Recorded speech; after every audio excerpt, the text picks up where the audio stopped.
Hello, আসসালামু আলাইকুম। আশা করি আপনারা ভালো আছেন, সুস্থ আছেন। আমরা আমাদের সিডিসিএস এর ইউসিপি নিয়ে যে গল্প বলছিলাম, সেই ধারাবাহিক গল্প বলার আজকে আমরা নবম পর্বে চলে এসেছি। আজকে আমাদের আলোচনা হচ্ছে UCP 600, article 9, advising of credits and amendments. গল্প বলা বলছি এই কারণে, আম, যেমন আগের আর্টিকেলগুলোতেও আপনারা শুনেছেন যে আমাদের সেই টাকা ধার দেওয়া নিয়ে, টাকা রিপে করা নিয়ে আমার এবং আমার বাবা বা ভাইয়ের যেই এক্সাম্পল গুলো দিয়েছিলাম।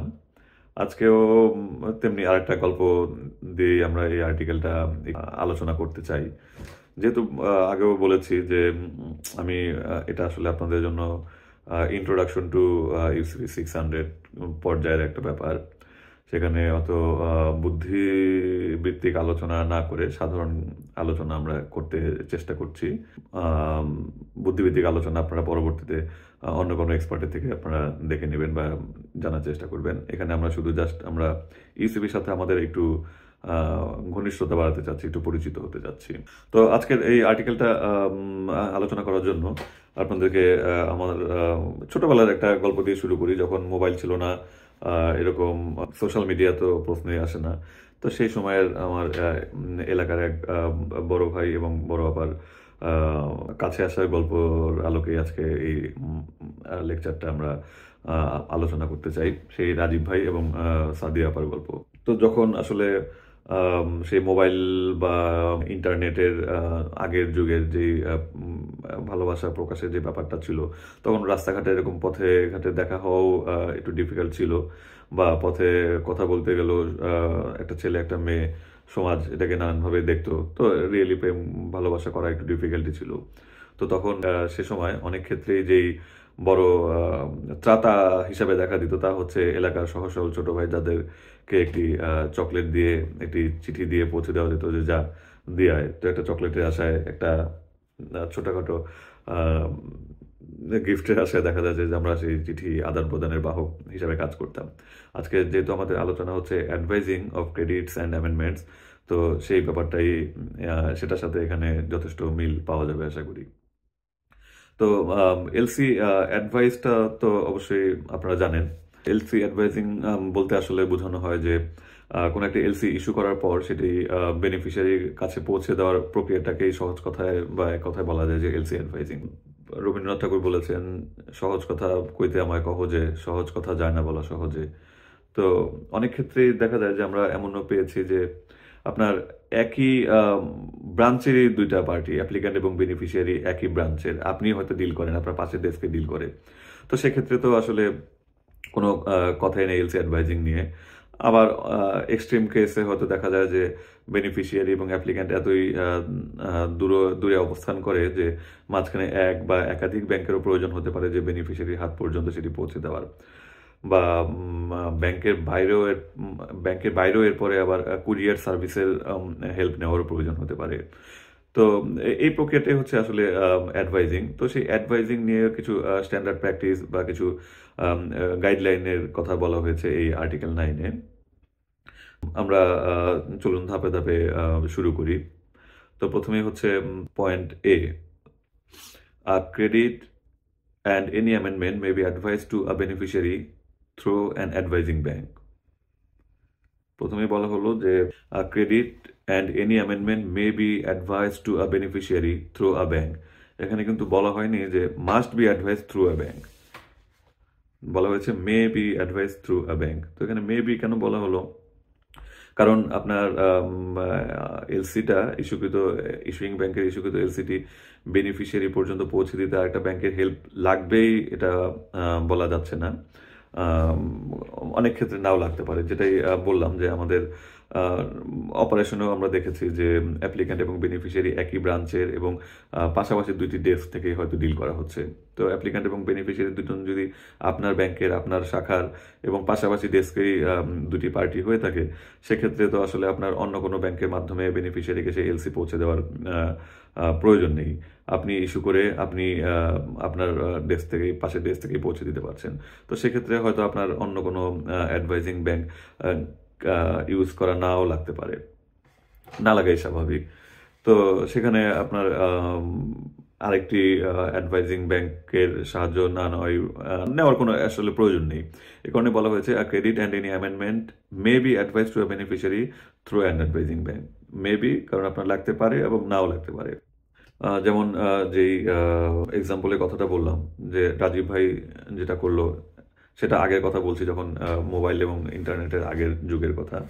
তো রাজীব ভাই একটি চিঠি লিখলো, একটা প্রেমপত্র লিখলো, লিখে সাদিয়াবাকে দিতে চায়। তো এখন সাদিয়াবাকে দেওয়ার উপায় কি? সকল বাধা বিপত্তি পেরিয়ে একটা সহজ উপায় হচ্ছে এই যে একটি ছোট ভাইকে ধরে, সহজ সরল দেখতে একটি ছোট ভাইকে ধরে সেই চিঠিটি পৌঁছে দেওয়ার ব্যবস্থা করা যায়। এই যে ছোট ভাই চিঠিটি পৌঁছে দিয়ে আসবে সাদিয়াবাকে, তার বেনিফিট কি? ছোট ভাই বেনিফিট হচ্ছে রাজীব ভাই বলেছে তাকে চকলেট খাওয়াবে। তো তেমনি অ্যাডভাইজিং এর আপনি যখন কোনো ব্যাংক অ্যাডভাইজিং সার্ভিস দিবে, ইস্যুইং ব্যাংকের হয়ে অ্যাডভাইজিং ব্যাংক যে সার্ভিসটি দিবে, তার বেনিফিটও হচ্ছে সেই এই ধরনেরই কোনো একটা ইনসেন্টিভ, অ্যাডভাইজিং ফি বা অন্য কোনো বেনিফিট থাকতে পারে, অ্যারেঞ্জমেন্ট থাকতে পারে। এর কারণেই অ্যাডভাইজিং ইস্যুইং ব্যাংকের রিকোয়েস্ট অ্যাডভাইজিং ব্যাংক সেই অ্যাডভাইজিং এর কাজটি করে থাকবে। এই যে ছোট ভাই, আপনি যে একটি চকলেট খেয়ে আপনি যে চিঠিটি, রাজীবের চিঠিটি সাদিয়াবাকে পৌঁছে দিতে গেলেন, তো এখানে আপনার কিছু রিস্ক থাকতে পারে, কিছু রেসপন্সিবিলিটি আছে। সেই রিস্ক অ্যান্ড রেসপন্সিবিলিটিগুলোই বা এই প্রসেসটা সম্পর্কে এই রুলসে আলোচনা করা হয়েছে। আপনি যে চিঠিটা দিতে যাবেন, আপনি রাজীব ভাইয়ের হয়ে চিঠিটি নিয়ে সাদিয়াবাকে দিয়ে আসলেন। এখন এখানে আপনার আর কোনো অব্লিগেশন আছে কিনা, যে সাদিয়াবা আবার পরে বলবে কিনা যে রাজীব ভাই যে চিঠি দিল, আমি প্রেম করতে চাই, এখন রাজীব ভাই প্রেমে রাজি না, তাহলে তুমি যেহেতু চিঠি দিয়ে গেছো, তাহলে তোমাকেই প্রেম করতে হবে। তো এই ধরনের কোনো বলার আসলে সুযোগ সাধারণত নেই, কারণ আপনি চিঠি পৌঁছে দিয়েছেন, ওই পর্যন্তই আসলে আপনার দায়িত্ব। এখানে যে কথাটি পরবর্তীতে বলা হয়েছে, an advising bank that is not a confirming bank advises the credit and any amendment without any undertaking to honor or negotiate. তার মানে অ্যাডভাইজিং ব্যাংক এলসিটা বেনিফিশিয়ারিকে অ্যাডভাইস করা পর্যন্তই আসলে তার দায়িত্ব। এর শুধু সে অ্যাডভাইস করেছে বলেই অনার বা নেগোশিয়েটও করতে হবে, এ ধরনের কোনো বাধ্যবাধকতা কিন্তু তার নেই। অ্যাডভাইজিং ব্যাংক যদি কনফার্মিং ব্যাংক হিসেবেও কাজ করে থাকে, মানে কোনো একটা কনফার্মিং ব্যাংক যদি অ্যাডভাইজিং এর কাজটা করে থাকে, সেক্ষেত্রে তার কনফার্মিং ব্যাংক হিসেবে তার অনার বা নেগোসিয়েশনের একটা রেসপন্সিবিলিটি চলে আসে। কিন্তু জেনারেল সেন্সে সে যদি শুধু অ্যাডভাইজিং ব্যাংক হয়ে থাকে, নট এ কনফার্মিং ব্যাংক, তাহলে তার কিন্তু বাকি অব্লিগেশনগুলো আর থাকে না। আপনার কাজ, আপনাকে রাজীব ভাই চিঠি দিয়েছে, আপনি চিঠিটা নিয়ে সাদিয়াবাকে পৌঁছে দিয়েছেন, দ্যাটস ইট। তারপর তাদের প্রেম ভালোবাসা হলো কিনা, এই ধরনের কোনো জটিলতা অ্যারাইজ করলো কিনা, আপনার উপর আর কোনো ধরনের এই সংক্রান্ত লাইবিলিটি নেই। তবে একটা ইস্যু থাকে যে আপনি শুধু যা রাজীব ভাই দিল, আপনি নিয়ে দিয়ে আসলেন, ব্যাপারটা ওরকমও না। এখানে আপনার আরো কিছু কার্টিসি বা আরো কিছু জেনারেল রেসপন্সিবিলিটি থাকে, যেটা আমরা পয়েন্ট বিতে দেখছি। By advising the credit or amendment, the advising bank signifies that it has satisfied itself as to the apparent authenticity of the credit or amendment, and that the advice accurately reflects the terms and conditions of the credit and amendment received. Advising bank হিসেবে দুইটা দায়িত্বের কথা বলা হয়েছে, যে আপনার honour বা negotiate করতে হবে, এ ধরনের কোনো বাইন্ডিংস নেই, কিন্তু আপনি যে অ্যাডভাইসটা করবেন সেখানে আপনার দুইটা দায়িত্বের কথা বলা হয়েছে এখানে। আপনার ফাংশন 1 হচ্ছে অ্যাডভাইস যে আপনি করবেন, এখানে আপনার সেই এলসি বা অ্যামেন্ডমেন্টটার অ্যাপারেন্ট অথেন্টিসিটিটা আপনাকে এনশিওর করতে হবে, যে আপনি স্যাটিসফাইড, আপনি যেই এলসিটা পেয়েছেন এবং অ্যাডভাইস করছেন সেটা অ্যাপারেন্টলি অথেন্টিক। আর পয়েন্ট 2 হচ্ছে আপনি যে অ্যাডভাইসটা করবেন সেটা অ্যাকুরেটলি রিফ্লেক্ট করবে এলসির যে টার্মস অ্যান্ড কন্ডিশনস ছিল, সেটা আপনার এই অ্যাডভাইসে অ্যাকুরেটলি রিফ্লেক্ট করবে। পয়েন্ট 1-এ যদি চলে যাই, যে satisfied itself as to the apparent authenticity of the credits or amendment, এখানে অ্যাপারেন্ট অথেন্টিসিটি বলতে আসলে অ্যাপারেন্ট অথেন্টিসিটি আপনার ফার্স্ট লুকে যা মনে হলো যে হ্যাঁ এটা ওকে। এখানে অ্যাপারেন্ট অথেন্টিসিটি মানে এই না যে আপনি জেনুইননেস যাচাই করবেন, আপনি কনফার্ম করবেন যে হ্যাঁ এটা সব ঠিক আছে। আপনাকে অ্যাপারেন্টলি যদি মনে হয় যে হ্যাঁ এটা অথেন্টিক, তাহলে সেটা আপনি অ্যাডভাইস করতে পারবেন। আপনার রেসপন্সিবিলিটি ওই পর্যন্ত। মানে আপনি দেখে কমনলি যদি মনে হয়, খুব বেশি ডিপ ইনভেস্টিগেশন করতে হবে না যেটা আসলে অথেন্টিক কিনা। এখন এই ব্যাপারটা নিয়েও আবার কিছু কথা বলা যায়। যেমন একসময় এলসি ছিল, আমরা কাগজে এলসি ইস্যু করতাম, কাগজে প্রিন্ট দিয়ে কোনো ব্যাংকের অথরাইজ পারসন সাইন করে আমরা এলসি ইস্যু করতাম। সেক্ষেত্রে অ্যাপারেন্ট অথেন্টিসিটি যাচাই করার কিছু ব্যাপার ছিল, যেমন যে সিগনেটরি ছিল, সিগনেচার বুকলেট থেকে তাদের সিগনেচারটা ভেরিফাই করার একটা ইস্যু ছিল। কিংবা যখন টেলেক্স ছিল তখন কিছু ইস্যু ছিল যে আপনি টেস্ট কি মিলাবেন, এভাবে মিলিয়ে আপনি অ্যাপারেন্ট অথেন্টিসিটি এনশিওর করবেন।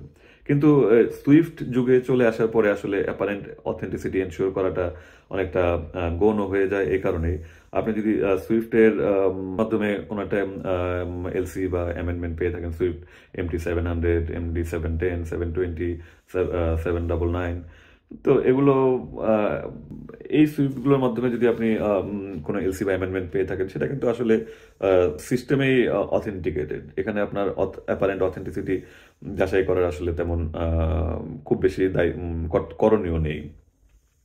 তো আপনি যখন সুইফটের এখন যেহেতু আর টেলেক্স বা প্রিন্টেড এলসির চল নেই, কাজে এখানে অ্যাপারেন্ট অথেন্টিসিটি এনশিওর করার ব্যাপারটা আসলে একটু গৌণ হয়ে গেছে।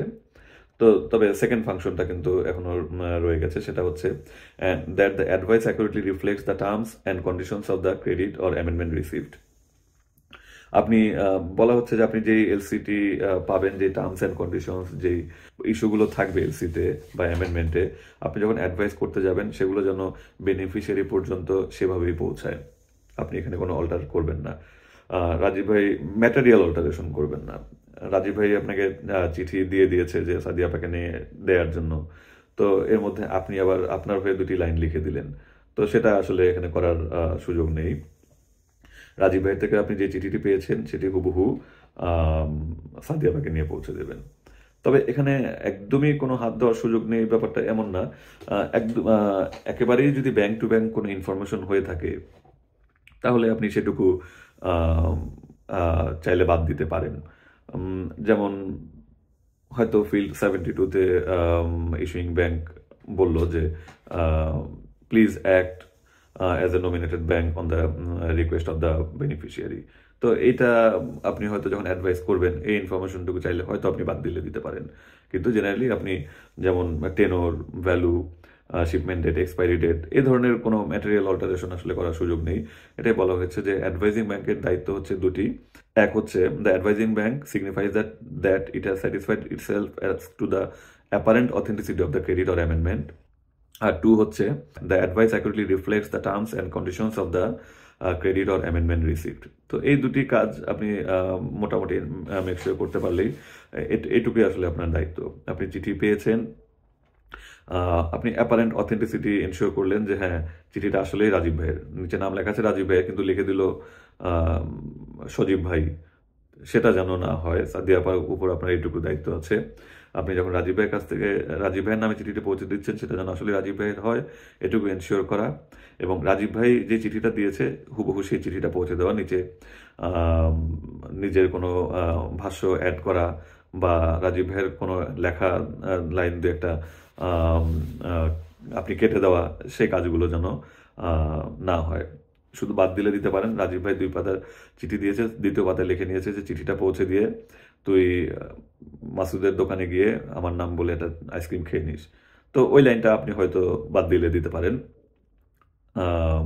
কারণ ওইটা রাজীব ভাইয়ের যে মূল চিঠি তার সাথে প্রাসঙ্গিক কোনো ব্যাপার নয়। তো এই ধরনের মাইনর কিছু ইস্যু বাদ দিলে আপনি মেইনলি অ্যাকুরেটলি যাতে টার্মস অ্যান্ড কন্ডিশনগুলো রিফ্লেক্ট করে এটুকু এনশিওর করতে হবে।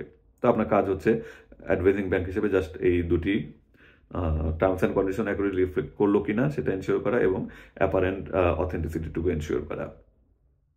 এরপর আমরা চলে যাচ্ছি পয়েন্ট সিতে। An advising bank may utilize the services of another bank that means second advising bank, to advise the credit and any amendment to the beneficiary. তো প্রথমে আমরা দেখলাম যে অ্যাডভাইস করা, ইস্যুইং ব্যাংক চিঠি এলসি ইস্যু করলো, সেটি বেনিফিশিয়ারির কাছে সরাসরি পৌঁছে দেওয়া। ধরেন আমি রয়্যাল ব্যাংক অফ কানাডা থেকে একটি এলসি ইস্যু করলাম বাংলাদেশের কোনো বেনিফিশিয়ারিকে এলসিটি পৌঁছে দেওয়ার জন্য। তো স্বাভাবিকভাবেই বাংলাদেশে রয়্যাল ব্যাংক অফ কানাডার কোনো শাখা নেই। তো রয়্যাল ব্যাংক অফ কানাডা কি করতে পারে, সেই রয়্যাল ব্যাংক অফ কানাডা বাংলাদেশে অপারেশন আছে এমন কোনো ব্যাংকের কাছে সেই এলসিটি ইস্যু করলো। Royal bank of Canada standard chartered bank Dhaka বা মার্কেন্টাইল ব্যাংক ঢাকায় এলসিটি ইস্যু করলো। মার্কেন্টাইল ব্যাংক ঢাকা বা স্ট্যান্ডার্ড চার্টার্ড ঢাকা সেই এলসিটি রিসিভ করার পরে বেনিফিশিয়ারিকে পৌঁছে দিল। তো এই হচ্ছে এলসি অ্যাডভাইজিং ফাংশন। এখন দেখা গেল যে বেনিফিশিয়ারি হচ্ছে ফর এক্সাম্পল মধুমতি ব্যাংকের কোনো একটি client.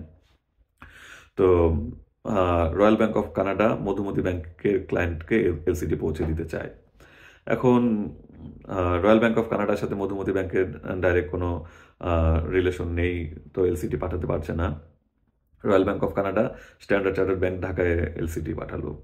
Standard chartered bank Dhaka চাইলে কুরিয়ার করে বা ফোন দিয়ে ডেকে নিয়ে কাস্টমারকে বা সেই বেনিফিশিয়ারিকে এলসিটি হ্যান্ড ওভার করতে পারে, অথবা সে আরেকটি কাজ করতে পারে, যেহেতু মধুমতি ব্যাংকের customer, royal bank of Canada থেকে এসসিবি ঢাকা এলসিটি পেয়ে এসসিবি ঢাকা আবার সেটা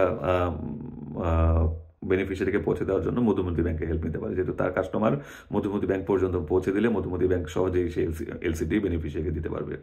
তো এই যে এখানে আবার মাঝখানে মধুমতি ব্যাংক ঢুকলো, royal bank of Canada advising সার্ভিসটি নিচ্ছে স্ট্যান্ডার্ড চার্টার্ড ব্যাংক থেকে। স্ট্যান্ডার্ড চার্টার্ড ব্যাংক এখানে আবার বা স্ট্যান্ডার্ড চার্টার্ড ব্যাংকে বলে দেওয়া হলো তুমি মধুমতি ব্যাংকের মাধ্যমে পৌঁছে দিও। তো এখানে তখন মধুমতি ব্যাংকটি হয়ে যাচ্ছে আসলে সেকেন্ড অ্যাডভাইজিং ব্যাংক। আপনাকে রাজীব ভাই চিঠিটি দিল যে সাদিয়া আপাকে পৌঁছে দেওয়ার জন্য। তো সাদিয়া আপা পর্যন্ত আপনার হয়তো অ্যাক্সেস নেই সামহাও। তো আপনি আবার যেটা করলেন, সাদিয়া আপার ছোট বোনকে যে বা ছোট ভাইকে গিয়ে আপনি সেই চিঠিটা দিলেন, যেটা নিয়ে তোমার আপুকে দিও। তো এখানে রাজীব ভাই হচ্ছে ইস্যুইং ব্যাংক, আমি বা আপনি হচ্ছি সেই ছোট ভাই যে আইসক্রিমের লোভে রাজীব ভাই থেকে চিঠিটি নিয়েছি সাদিয়া ভাইকে পৌঁছে দেবো, আমরা হচ্ছি ইস্যুইং অ্যাডভাইজিং ব্যাংক। এখন আমরা আবার যে ভাড়া করলাম হায়ার করলাম হচ্ছে সে সাদিয়া আপার ছোট ভাইকে, সেখানে তাহলে সাদিয়া আপার ছোট ভাই হচ্ছে এখানে আপনার জন্য সেকেন্ড অ্যাডভাইজিং ব্যাংক। এটা এখানে বলা হয়েছে an advising bank may utilize the services of another bank, second advising bank, to advise the credit and any amendment to the beneficiary. অন্য কোনো আরেক ব্যাংকের আরো অ্যাডিশনাল আরেকটি ব্যাংকের হেল্পও আপনি নিতে পারেন এলসিটি পৌঁছে দেওয়ার জন্য। তো এই সেকেন্ড বেনিফিশিয়ারি ব্যাপারটা বেশ আগে থেকে প্র্যাকটিসে থাকলেও ইউসিপি 600-এর আগে এই সেকেন্ড অ্যাডভাইজিং ব্যাপারটা ইউসিপিতে অ্যাকোমোডেট করা ছিল না। ইউসিপি 600 থেকে ব্যাপারটাকে অ্যাকোমোডেট করা হয়েছে, যেহেতু প্র্যাকটিসে ছিল সেটাকে এখানে ফর্মালাইজ করা হয়েছে, ফর্মাল রুলসের মধ্যে নিয়ে আসা হয়েছে। এবং এ বিষয়ে গাইডলাইন হচ্ছে by advising the credit or amendment the second advising bank, same কথাটাই অ্যাডভাইজিং ব্যাংকের জন্য যে রুল প্রযোজ্য এখানে সেটাই, শুধু একটু ওয়ার্ডিংয়ে ডিফারেন্স আছে। By advising the credit or amendment, the second advising bank signifies that it has satisfied itself as to the apparent authenticity of the, আগেরটা আমরা পড়েছি as to the apparent authenticity of the credit or amendment, এখানে একটু change, যে second advising ব্যাংকের জন্য যে দায়িত্বটা সেটা হচ্ছে by advising the credit or amendment, the second advising bank signifies that it has satisfied itself as to the apparent authenticity of the advice it has received, and that the advice accurately reflects the terms and conditions of the credit or amendment received. Same কথাই এখানেও দুটি দায়িত্ব, apparent authenticity ensure করা এবং accurately reflecting the terms and conditions of the LC or amendment. শুধু advising ব্যাংকের জন্য ছিল apparent authenticity of the credit or amendment, আর এখানে হচ্ছে টু মেক শিওর করা যে apparent authenticity of the advice it has receive from advising bank. এবং সেকেন্ড পয়েন্টটা সেমই আছে, that the advice accurately reflects the terms and conditions of the credit or amendment received. এখন এখানে সেকেন্ড অ্যাডভাইজিং ব্যাংকের কথা বলা আছে। থার্ড অ্যাডভাইজিং ব্যাংকের ক্ষেত্রে কি হবে, যদি আরো প্রত্যন্ত কোনো এলাকায় থেকে থাকে, আরো দুর্গম কোনো এলাকায় যেখানে এলসি পৌঁছে দেওয়ার আরো ডিফিকাল্ট, তখন আসলে কি হবে? তখন থার্ড অ্যাডভাইজিং ব্যাংকের হেল্প নেওয়া যেতে পারে, কিন্তু সেই ব্যাপারটা হচ্ছে ভেরি আনইউজুয়াল কেস। তো ভেরি আনইউজুয়াল কেস যেহেতু, সেজন্য ব্যাপারটিকে ইউসিপিতে অ্যাকোমোডেট করা নেই। ইউসিপিতে সাধারণত জেনারেলি বা স্ট্যান্ডার্ড প্র্যাকটিসগুলোই অ্যাকোমোডেট করা। তো যদি আপনার থার্ড অ্যাডভাইজিং ব্যাংকের একটা ইস্যু চলে আসে, সেক্ষেত্রে ব্যাপারটা ইউসিপিতে অ্যাকোমোডেট করা নেই, তবে এটা সেকেন্ড অ্যাডভাইজিং ব্যাংকের জন্য যা ট্রিটমেন্ট বা যেই rules and terms and conditions applicable, third অ্যাডভাইজিংয়ের ক্ষেত্রেও, অ্যাডভাইজিং ব্যাংকের ক্ষেত্রেও সেগুলোই অ্যাপ্লিকেবল হবে। আমরা চলে যাচ্ছি পয়েন্ট ডিতে। A bank utilizing the services of an advising bank or second advising bank to advise a credit must use the same bank to advise any amendment thereto. Rajib ভাই আপনাকে চিঠি দিল সাদিয়া আপাকে পৌঁছে দেওয়ার জন্য। আপনি সরাসরি সেটা সাদিয়া আপাকে পৌঁছে দিতে পারেন, অথবা সাদিয়া আপার যে ছোট ভাই সেকেন্ড অ্যাডভাইজিং ব্যাংক, তার মাধ্যমে সাদিয়া আপাকে পৌঁছে দিতে পারেন। এরপরে যখন রাজীব ভাই আবার দ্বিতীয় দিন আরেকটি চিঠি লিখবে বা আগের চিঠি কোনো সংশোধন, তখন রাজীব ভাই আরো কারো মাধ্যমে সেটা চাইলে পৌঁছানো সম্ভব থিওরিটিক্যালি, আরেকজনকে হায়ার করলো, কিন্তু সেটা রাজীব ভাইয়ের জন্য আসলে ওয়াইজ হবে না। কারণ এটা ঢাক ঢাক গুড় গুড় প্রেমের ব্যাপারটা আসলে যত লোককে জানাবেন ততই আরো জানাজানি হবে। স্বাভাবিকভাবেই আপনিও চাইবেন যে সেম চ্যানেলেই যেন এটা যায়, যেহেতু বিশ্বস্ত চ্যানেল আগে বা সঠিকভাবে পৌঁছে দিয়েছেন। এখানেও তাই, শুধু ব্যাপারটা হচ্ছে রাজীব ভাই আর সাদিয়া আপার ব্যাপার হচ্ছে, এই এলসি অপারেশনের ব্যাপারটা হচ্ছে রাজীব ভাই চাইলে অন্য কারো মাধ্যমে পাঠাতে পারে, কিন্তু আপনার মাধ্যমে পাঠানোই বিশ্বস্ত বা নির্ভরযোগ্য, আপনার মাধ্যমে পাঠানোটাই তার কাছে প্রেফারেবল। কিন্তু এলসি অপারেশনের ক্ষেত্রে এখানে যেটা বলছে প্রেফারেবলের ব্যাপার না, এখানে বলা হচ্ছে compulsory. A bank utilizing the services of an advising bank or second advising bank to advise a credit must use the same bank to advise any amendment thereto. Rajib ভাই পারে, অপশন আছে, কিন্তু আপনার মাধ্যমে বা পরীক্ষিত বা নির্ভরযোগ্য চ্যানেলের মাধ্যমে যাওয়াটা তার জন্য ওয়াইজ, প্রুডেন্ট। কিন্তু এলসি অপারেশনের ক্ষেত্রে প্রুডেন্সের ইস্যু না, এটা হচ্ছে একটা কমপ্লায়েন্সের ইস্যু এবং কম্পালসারি। আপনি যখন প্রথম এলসিটি ইস্যু করবেন এবং যেই অ্যাডভাইজিং ব্যাংক বা সেকেন্ড অ্যাডভাইজিং ব্যাংকের মাধ্যমে আপনি অ্যাডভাইস করবেন, কোনো অ্যামেন্ডমেন্ট থাকলে পরবর্তীতে যে কোনো ধরনের কমিউনিকেশন সেই চ্যানেলেই আপনাকে কমিউনিকেট করতে হবে। Royal bank of Canada LC issue করেছে স্ট্যান্ডার্ড চার্টার্ড ব্যাংকের কাছে। স্ট্যান্ডার্ড চার্টার্ড ব্যাংক সেকেন্ড সেটা আবার মধুমতি ব্যাংকের মাধ্যমে বেনিফিশিয়ারিকে পৌঁছে দিয়েছে। এরপরে যদি কোনো অ্যামেন্ডমেন্টের ইস্যু আসে, থিওরিটিক্যালি কিন্তু রয়্যাল ব্যাংক পারে যে এবার এসসিবিকে না পাঠিয়ে এইচএসবিসি বাংলাদেশকে পাঠালো, এইচএসবিসি বাংলাদেশ আবার সেটা মধুমতিকে পৌঁছে দিল বা সরাসরি কাস্টমারকে পৌঁছে দিল। থিওরিটিক্যালি পসিবল, কিন্তু লিগালি এটা নিষেধ করা আছে। বলা হয়েছে অবশ্যই আপনি সেম চ্যানেল ইউজ করবেন। এলসি যদি আপনি royal bank of Canada to SCB Dhaka to Madhumati bank হয়ে থাকে, আপনার কোনো অ্যামেন্ডমেন্ট এবং বা ফার্দার কোনো কমিউনিকেশনও অবশ্যই আপনি royal bank of Canada to SCB Dhaka to Madhumati ব্যাংকেই আপনি কমিউনিকেট করবেন। আমরা চলে যাচ্ছি point E. If a bank is requested to advise a credit or amendment but elects not to do so, it must so inform without delay the bank from which the credit, amendment or advice has been received. এই পয়েন্টটা first advising bank এবং second advising bank দুটোর জন্যই একইভাবে প্রযোজ্য এবং একসাথেই বলা হয়েছে। রাজীব ভাই আপনাকে চিঠি দিতে দিল সাদিয়া আপাকে পৌঁছে দেওয়ার জন্য। এখন আপনি যে এই রাজীব ভাই এবং সাদিয়া আপার প্রেমের মাঝখানে চিঠি চালাচালি করছেন, আপনার মা জেনে গেছে, তারপরে একটু উত্তম মধ্যম দিয়েছে আর কি আপনাকে, বা কোনো শাসানো হয়েছে যে আর যদি যাস তুই। তো এর ফলে যেটা হলো, রাজীব ভাই যখন বা পূর্ববর্তী কোনো ঘটনার ফলে আপনাকে এই ধরনের একটা হুমকি ধামকি দেয়া আছে বাসা থেকে, মার কাছ থেকে, যে এই ধরনের ইয়েতে যদি দেখে তাহলে আপনার উপর উত্তম মাধ্যম আছে। তো এই প্রেক্ষিতে এই ঘটনা বিবেচনায় আপনি চিন্তা করলেন যে না, আপনি রাজীব ভাইয়ের এই চিঠি চালাচালির মধ্যে আপনি আর নাই। তো যখন এই ঘটনা, তখন কি হবে, রাজীব ভাই যখন আপনাকে আবার চিঠিটা দিল যে যাও দিয়ে আসো সাদিয়া আপাকে, আপনি সেই চিঠিটা নিয়ে বাসায় নিয়ে বসে থাকলেন, সেটা করা ঠিক হবে না। কারণ রাজীব ভাই আলটিমেটলি জানবে যে আপনি আম, চিঠিটি পৌঁছে দেননি। তো ওই ফার্দার ঝামেলা আরো হতে পারে, একটা ভুল বোঝাবুঝি, একটা দূরত্ব সৃষ্টিও হতে পারে। তো এখানে গুড প্র্যাকটিসটা কি? গুড প্র্যাকটিস হচ্ছে রাজীব ভাই যখনই আপনাকে অফার করবে, যা চিঠিটা দিয়ে আয়, আপনার ফার্স্ট কাজ হচ্ছে না ভাই আমি পারবো না, আমার মা আমাকে প্যাদানি দিবে। তো এটাই স্বাভাবিক হওয়ার কথা, আপনার অ্যান্সার এটাই হওয়ার কথা। এখানেও তাই বলা হয়েছে, if a bank is requested to advise a credit or amendment, আপনাকে রাজীব ভাই বললো যা চিঠিটা দিয়ে আয়, but elects not to do so, কিন্তু আপনি আহ, এবার আর চিঠি চালাচালি করতে রাজি নন। It must so inform without delay, আপনি it must so inform without delay, আপনি দেরি না করে অবশ্যই রাজীব ভাইকে জানাবেন। The bank from which the credit amendment or advice has been received, Rajib ভাইকে সাথে সাথে জানাবেন, কোনো দেরি না করে অবশ্যই রাজীব ভাইকে জানাবেন, না ভাই আমি আর দিতে পারবো না, কারণ মা জেনে গেছে এবং প্যাদানি দিয়েছে, আবার দিলে আরো প্যাদানি দিবে। তো এটা অবশ্যই আপনি it must inform without delay from the bank from which the credit amendment or advice has been received.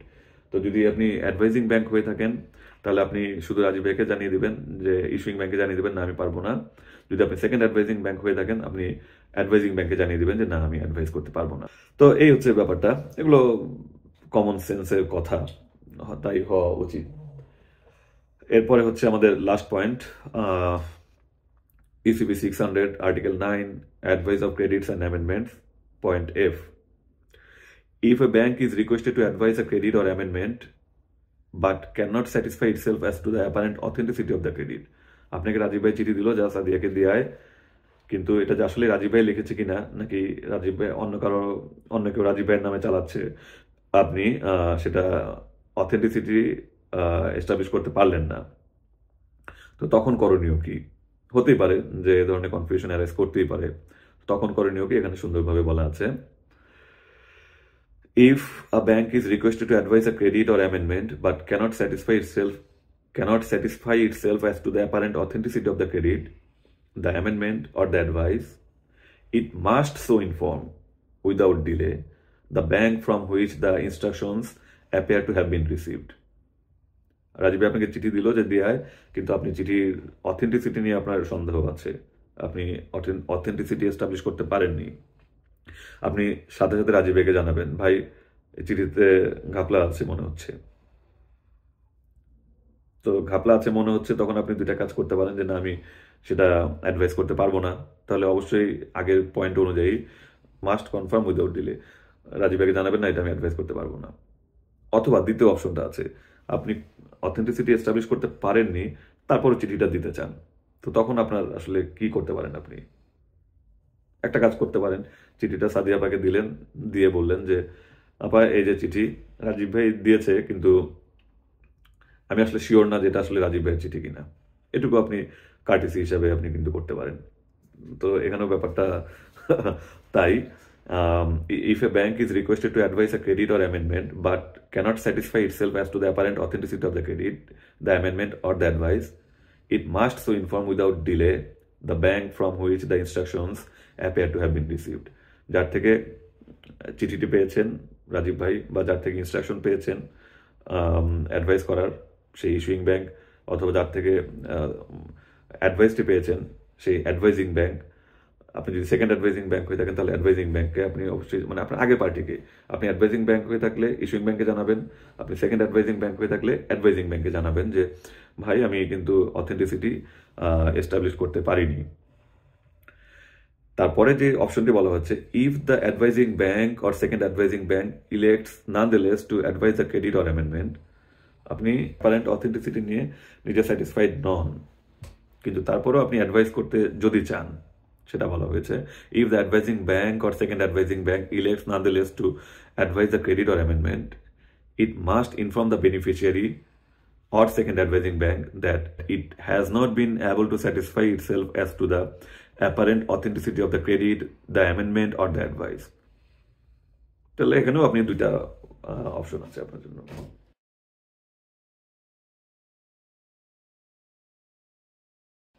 এখানে অনেকেই কিন্তু আমরা দেখছি দুইটা দুইটা করে, ওসি হারুনের মতো এদের একটা দুইটা জিনিস মনে রাখবেন এর মতো একটা ব্যাপার।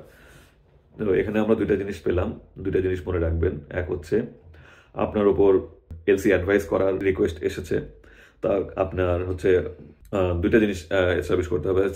এক হচ্ছে apparent authenticity of the credit, দুই হচ্ছে it accurately reflects the terms and conditions of the credit and amendment.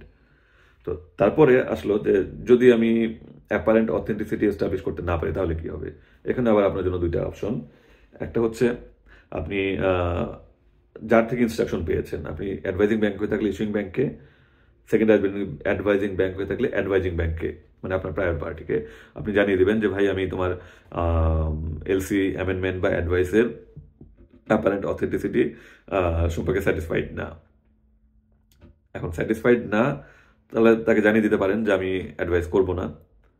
আর যদি আপনি ডিসিশন নেন যে আমি অ্যাডভাইস করব, তাহলে যেটা করতে হবে, আপনি যাকে অ্যাডভাইস করবেন, সেটা সেকেন্ড অ্যাডভাইজিং ব্যাংক হোক বা বেনিফিশিয়ারি হোক, তাকে আবার জানিয়ে দিতে হবে যে এই যে ভাই তোমার এলসি নাও, কিন্তু আমি কিন্তু এটার অথেন্টিসিটি এস্টাবলিশ করতে পারিনি। তো এই হচ্ছে আপনার কাজ, খুব কঠিন কাজ না। চিঠি পৌঁছে দেওয়া একটা মহান দায়িত্ব, তাদের প্রেম ভালোবাসা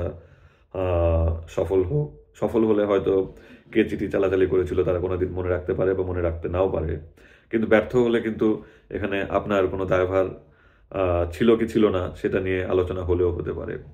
তো সেজন্য এলসি অপারেশনে আপনার খুব বেশি রেসপন্সিবিলিটি দেওয়া নেই যে আপনাকে অনার বা নেগোশিয়েট করতেই হবে, সেই দায় অ্যাডভাইজিং ব্যাংকে সেই দায় দেওয়া হয়নি। তবে অ্যাডভাইজিং ব্যাংকের কিছু ডিউ ডিলিজেন্সের ব্যাপার এখানে রাখা হয়েছে। সেগুলো হচ্ছে আপনি দুইটা জিনিস করতে হবে, অ্যাপারেন্ট অথেন্টিসিটি এস্টাবলিশ করতে হবে এবং মনে রাখতে হবে যাতে সেই এলসি বা অ্যামেন্ডমেন্ট বা অ্যাডভাইস যেন টার্মস অ্যান্ড কন্ডিশনসগুলো অ্যাকুরেটলি রিফ্লেক্ট করে। আর আপনি যদি অ্যাডভাইস করতে না চান, ইমিডিয়েটলি অবশ্যই জানিয়ে দেবেন। আর যদি আপনি অ্যাডভাইস করতে চান কিন্তু অথেন্টিসিটি এস্টাবলিশ করতে পারেননি, যাকে অ্যাডভাইস করবেন তাকে সাথে এই ইনফরমেশনটাও দিয়ে দেবেন যে তোমার চিঠিও রাখো, এলসিও রাখো, সাথে এটাও জেনে রাখো যেটা আমি অথেন্টিসিটি যাচাই করতে পারিনি। ব্যাস এটুকুই হচ্ছে আপনার কাজ। এটুকু আপনি করতে পারলে তারপরে আপনি ফ্রি, আপনি নিশ্চিন্তে রাজীবের দেয়া টাকা দিয়ে আপনি চকলেট বা আইসক্রিম খেয়ে নিতে পারেন।